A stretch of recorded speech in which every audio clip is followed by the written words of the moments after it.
दोस्तों, देवभूमि उत्तराखंड अपने चमत्कारिक वसुधरा झरने के लिए जाना जाता है। कहते हैं इस झरने की एक भी बूंद पापी लोगों के ऊपर नहीं पड़ती है। उत्तराखंड की धरती इतनी पवित्र है कि पांडवों से लेकर कई महान राजाओं तक तमाम लोगों ने तप करने के लिए इसी भूमि को चुना था। पांडवों ने स्वर्ग के लिए भी यहीं से प्रस्थान किया था। बद्रीनाथ से 8 किमी और भारत के आखिरी गांव माड़ा से कुछ 5 किमी दूर पे ये झरना स्थित है। समुद्र तल से 13,500 ऊंचे इस झरने को वसुधरा के नाम से जाना जाता है। झरने का उल्लेख शास्त्रों में भी किया गया है। बता दें, यह पवित्र झरना अपने अंदर कई रहस्यमयी चीजों को समेटे हुए है। इस झरने का पानी करीबन 400 फीट की ऊंचाई से गिरता है और इसकी खूबसूरत मोतियों जैसी धारा आपको स्वर्ग में होने का एहसास करा देगी। स्थानीय लोगों का मानना है कि यह झरना केवल सच्चे और निर्मल लोगों पर ही बरसता है। वसुधरा झरने के पास वेद व्यास गुफा है, जहां वेद व्यास ने वेदों को विभाजित किया था और तपस्या भी की थी। महर्षि व्यास ने इसी गुफा से भगवान गणेश को इसी में महाभारत सुनाई थी। इसके बाद गणेश जी ने इसकी रचना की थी।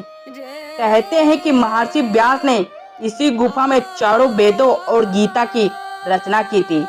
यही वजह है कि इसका नाम व्यास गुफा पड़ा।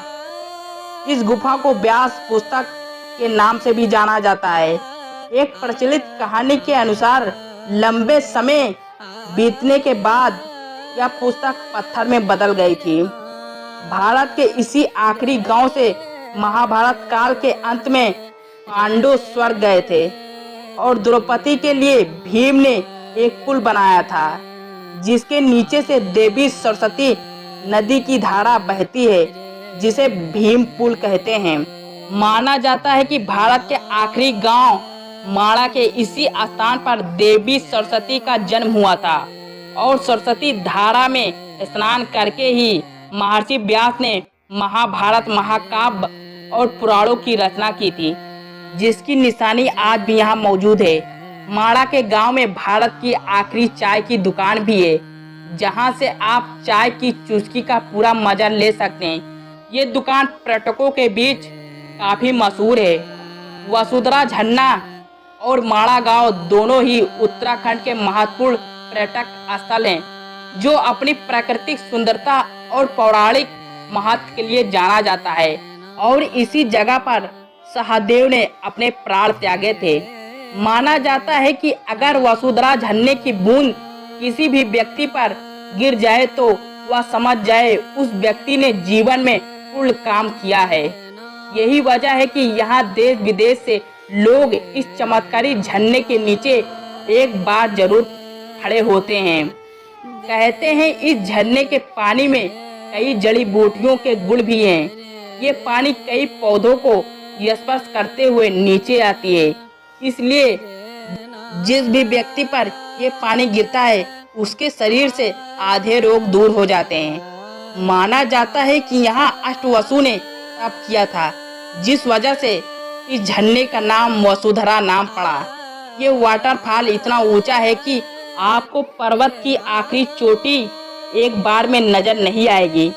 यहाँ पहुँचने के लिए आप माड़ा गांव से घोड़ा, खच्चर और डंडी की सुविधा ले सकते हैं। बद्रीनाथ धाम जाने वाले लोग इस झरने के चमत्कार और रहस्य को देखने जरूर आते हैं। इसे बेहद पवित्र झरना कहा जाता है। यहाँ आकर पर्यटकों को स्वर्ग में होने की अनुभूति होती है। दोस्तों, अगर आप महादेव के भक्त हैं तो कमेंट में हर हर महादेव लिख के हमारे YouTube चैनल को सब्सक्राइब जरूर कर लें और शेयर करना मत भूलें। धन्यवाद।